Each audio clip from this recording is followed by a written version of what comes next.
Chilli powder, ಸಖತ್ ಖಾರ ಬಣ್ಣ ಮತ್ತು ರುಚಿ ಆಚಿ ಚಿಲ್ಲಿ ಪೌಡರ್. ಹಾಸನಾಂಬೆ ದೇವಿಯ ಜಾತ್ರಾ ಮಹೋತ್ಸವ ಹಿನ್ನೆಲೆ ಅಧಿಕಾರಿಗಳಿಂದ ಸಿದ್ದೇಶ್ವರ ಸ್ವಾಮಿ ದೇವಸ್ಥಾನ ಕ್ಲೋಸ್ ಆಗಿದೆ. ಹಾಸನಾಂಬೆ ತಾಯಿಯ ಎಡಭಾಗದಲ್ಲಿರುವಂತಹ ದೇವಸ್ಥಾನ. ಹಾಸನಾಂಬೆಯ ಬಳಿಕ ಸಿದ್ದೇಶ್ವರನ ದರ್ಶನ ಪಡಿತಾ ಇದ್ರು ಭಕ್ತರು. ಟಿವಿ5ಗೆ ಸಿದ್ದೇಶ್ವರ ಸ್ವಾಮಿಯ ಪ್ರಧಾನ ಅರ್ಚಕ ಪ್ರಕಾಶ್ ಅವರು ಹೇಳಿಕೆ ಕೊಟ್ಟಿದ್ದಾರೆ. ಕಳೆದ 50 ವರ್ಷಗಳಿಂದ ಪೂಜೆ ಮಾಡ್ತಾ ಇದ್ದೇವೆ, ಆದರೆ ಈ ಬಾರಿ ಜಿಲ್ಲಾಡಳಿತ ಹೊಸ ರೂಲ್ಸ್ ಮಾಡಿದ್ದಾರೆ. ಸಿದ್ದೇಶ್ವರ ಸ್ವಾಮಿ ದೇವಸ್ಥಾನದ ಮುಂದೆ ಭಕ್ತರು ಕೂಡ ಆಕ್ರೋಶವನ್ನು ವ್ಯಕ್ತಪಡಿಸ್ತಾ ಇದ್ದಾರೆ. ಯಾಕೆ ಈ ಥರದ್ದು ರೂಲ್ಸ್ ಏನು ಅಂತ ಮಾಹಿತಿ ಸಿಗಬೇಕಾಗಿದೆ.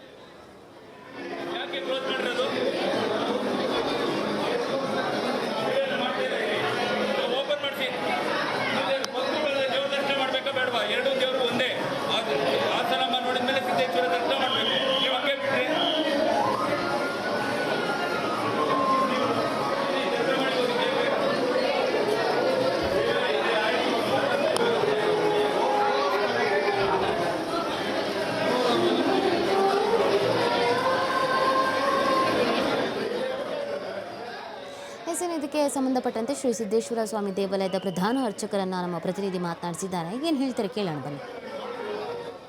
ಹಾಸನಾಂಬೆ ಸನ್ನಿಧಾನದಲ್ಲಿ ಹೊಸದೊಂದು ರೂಲ್ಸ್ ಪ್ರಾರಂಭವಾಯ್ತಾ ಅನ್ನುವ ಆರೋಪಗಳು ಸದ್ಯಕ್ಕೆ ಕೇಳಿ ಬರ್ತಾ ಇದೆ. ಹಾಸನಾಂಬ ದೇವಿಯ ಎಡಭಾಗದಲ್ಲಿರ್ತಕ್ಕಂತಹ ಸಿದ್ದೇಶ್ವರ ಸ್ವಾಮಿ ಅಂದರೆ ಬಂದಂಥ ಹಾಸನಾಂಬ ದೇವಿಯ ದರ್ಶನ ಪಡೆದಂಥ ಭಕ್ತರು ಸಿದ್ದೇಶ್ವರ ದೇವಸ್ಥಾನಕ್ಕೆ ಬಂದು ಇಲ್ಲಿ ಸಿದ್ದೇಶ್ವರನ ದೇವಸ್ಥಾನದ ಒಂದಿಷ್ಟು ದರ್ಶನವನ್ನು ಕೂಡ ಪಡಿತಾ ಇದ್ರು. ಈಗ ಜಿಲ್ಲಾಡಳಿತದ ಸೂಚನೆಯಂತೆ ಸಿದ್ದೇಶ್ವರ ಸ್ವಾಮಿಯ ದೇವಸ್ಥಾನವನ್ನು ಸಂಪೂರ್ಣವಾಗಿ ಕ್ಲೋಸ್ ಮಾಡಲಾಗಿದೆ ಅನ್ನುವ ಆರೋಪಗಳು ಸದ್ಯಕ್ಕೆ ಕೇಳಿ ಬರ್ತಾ ಇದೆ. ಇದಕ್ಕೆ ಸಂಬಂಧಪಟ್ಟ ಹಾಗೆ ನಮ್ಮ ಜೊತೆ ಅರ್ಚಕರಿದ್ದಾರೆ, ಸಿದ್ದೇಶ್ವರ ಸ್ವಾಮಿಯ ದೇವಸ್ಥಾನದ ಅರ್ಚಕರಿದ್ದಾರೆ. ಅರ್ಚಕರನ್ನ ಮಾತಾಡ್ಸೋಣ.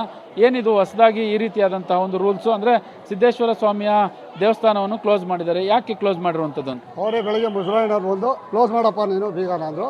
ಅವರೇ ಬಂದು ಬಾಗ್ಲು ಹಾಕೊಂಡು ಹೋಗಿದ್ದಾರೆ, ನಾವು ಬಾಗ್ಲು ಹಾಕಿಲ್ಲ ಸ್ವಾಮಿ. ಅವ್ರು ಬಾಗ್ಲು ಹಾಕೊಂಡು ಹೋದ್ರು ಬೆಳಗ್ಗೆ ಬಂದು, ಅವರೇ ಬಂದು ತಗೊಳ್ಳಿ. ಅಲ್ಲ, ಪ್ರತಿ ವರ್ಷ ಸಿದ್ದೇಶ್ವರ ಸ್ವಾಮಿ ದೇವಸ್ಥಾನದ ಯಾಕೆ ಈ ರೀತಿ ಹೊಸ ರೂಲ್ಸ್ ಅಂತ? ಹೊಸ ಗೊತ್ತಿಲ್ಲ ಸ್ವಾಮಿ, ಅವರು ಮಾಡಿರೋದು ಅವ್ರದ್ದು ಕಾನೂನು, ದೇಶದ ಕಾನೂನೇ ಈ ಥರ ಇದೆ. ನಾವೇನು ಮಾಡೋಕ್ಕಾಗಲ್ಲ ಸ್ವಾಮಿ. ಅವ್ರು ಹಾಕಿ ಅಂದಾಗ ಹಾಕೊಂಡು ಹೋಗ್ತಾರೆ, ತೆಗಿತಾರೆ. ಈ ಹಿಂದೆ ಏನಾದರೂ ಇತ್ತ ಬಾಗ್ಲು ಹಾಕೋದು? ಈಗ ಒಂದು 2 ವರ್ಷದಿಂದ ಈ ಥರ ಶುರುವಾಗಿರೋದು. ಮುಂಚೆ ಈ ಥರ ಎಲ್ಲ ಇರಲಿಲ್ಲ. ಜನನ ಅವಾಯ್ಡ್ ಮಾಡೋಕ್ಕಾಗಲ್ಲ ಅಂದಮೇಲೆ ನಾವೇನು ಮಾಡೋಕ್ಕಾಗ್ತದೆ ಸ್ವಾಮಿ?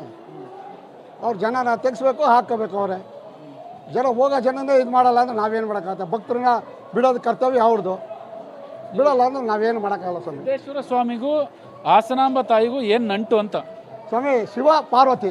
ಇಲ್ಲಿ ಶಿವನ ದೇವಸ್ಥಾನ, ಅಲ್ಲಿರೋದು ಯಾವ್ದು ಮೇಲೆ ಪಾರ್ವತಿ ತಾನೇ ಇರೋದು ಮಧ್ಯದಲ್ಲಿ, ಇನ್ನೇನು ಇಲ್ಲ. ಶಿವ ಪಾರ್ವತಿ ದೇವಸ್ಥಾನ, ಇದು ಶಿವನ ದೇವಸ್ಥಾನ, ಪಾರ್ವತಿ ದೇವಸ್ಥಾನ ಅಷ್ಟೇ, ಇನ್ನೇನು ಇಲ್ಲ.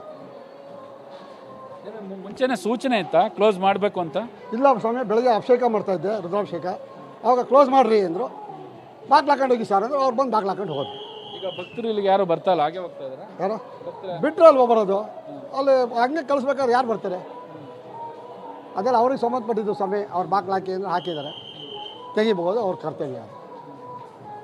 ನಾವು ಅದಕ್ಕೆ ನಾವೇನು ಮಾಡೋಕ್ಕಲ್ಲ ಸ್ವಾಮಿ. ನಾವು ಅವ್ರ ಕೆಳಗೆ ಅಧಿಕಾರಿಗಳು ಕೈ ಕೆಳಗಿರೋಂಥವ್ರು. ನಾವು ಅವ್ರು ಹೇಳ್ದಂಗೆ ಕೇಳಬೇಕು. ಕೇಳಿಲ್ಲ ಅಂದರೆ ನಮ್ಮ ಜೀವನಕ್ಕೆ ತೊಂದರೆ ಅಷ್ಟೇ. ನಿಮ್ಮ ಹೆಸರೇನು? ಪ್ರಕಾಶ್ ಅಂತ. ನೀವು ಇಲ್ಲಿ ಪ್ರಮುಖ ಅರ್ಚಕರ? ನಾನೇ ಪ್ರಮುಖ ಅರ್ಚಕರು. ನಾನು 50 ವರ್ಷದಿಂದ ನಾನೇ ಪೂಜೆ ಮಾಡ್ತಾ ಇರೋದು ದೇವಸ್ಥಾನ. ಯಾವಾಗಲಾದ್ರೂ ಈ ಥರ ಆಗಿತ್ತಾ? ಇಲ್ಲ ಸ್ವಾಮಿ, ನನ್ನ ಜೀವನದಲ್ಲಿ 50 ವರ್ಷದಿಂದ ಇದೇ ಫಸ್ಟು. ಒಂದು ಹೋದ ವರ್ಷವೂ ಹಿಂಗೆ ಮಾಡಿದ್ರು, ಈ ವರ್ಷ ಹಿಂಗೆ ಮಾಡಿದ್ರು. ನಾವು ಮಾತಾಡೋಕ್ಕಲ್ಲ ಸ್ವಾಮಿ. ನಮ್ಮ ಮೇಲಧಿಕಾರಿಗಳ ಕೈಲಿ ನಾವು ಮಾತಾಡೋಕೆ ಹೋದರೆ ನಮಗೆ ತೊಂದರೆ. ನಾವು ಮಾತಾಡಲ್ಲ ಸ್ವಾಮಿ. ಇದಿಷ್ಟು ಸಿದ್ದೇಶ್ವರ ಸ್ವಾಮಿಯ ಪ್ರಮುಖ ಅರ್ಚಕರೇನಿದ್ದಾರೆ. ಅರ್ಚಕರು ಹೇಳುವಂಥ ಮಾತು, 50 ವರ್ಷದಿಂದ ನಾನು ಸಿದ್ದೇಶ್ವರ ಸ್ವಾಮಿಯ ದೇವಸ್ಥಾನದ ಪೂಜೆ ಮಾಡ್ತಾ ಇದ್ವಿ, ಯಾವ ವರ್ಷವೂ ಕೂಡ ಈ ರೀತಿ ಆಗಿರಲಿಲ್ಲ.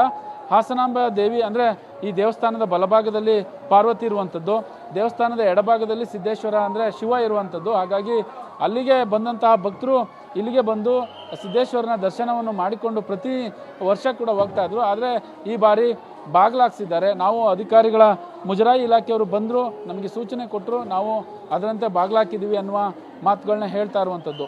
ಈಗಾಗಲೇ ಸಿದ್ದೇಶ್ವರ ಸ್ವಾಮಿಗೆ ಬಾಗಿಲು ಹಾಕಿರ್ತಕ್ಕೆ ಹೊಸ ರೂಲ್ಸ್ ಏನಾದರೂ ಪ್ರಾರಂಭವಾಯ್ತಾ ಅನ್ನುವ ಪ್ರಶ್ನೆಗಳು ಈಗಾಗಲೇ ಮೂಡ್ತಾ ಇರುವಂಥದ್ದು. ಕ್ಯಾಮ್ರಾ ಪರ್ಸನ್ ಕಿಶೋರ್ ಜೊತೆ ಪ್ರಕಾಶ್, ಟಿವಿ5 ಹಾಸನ.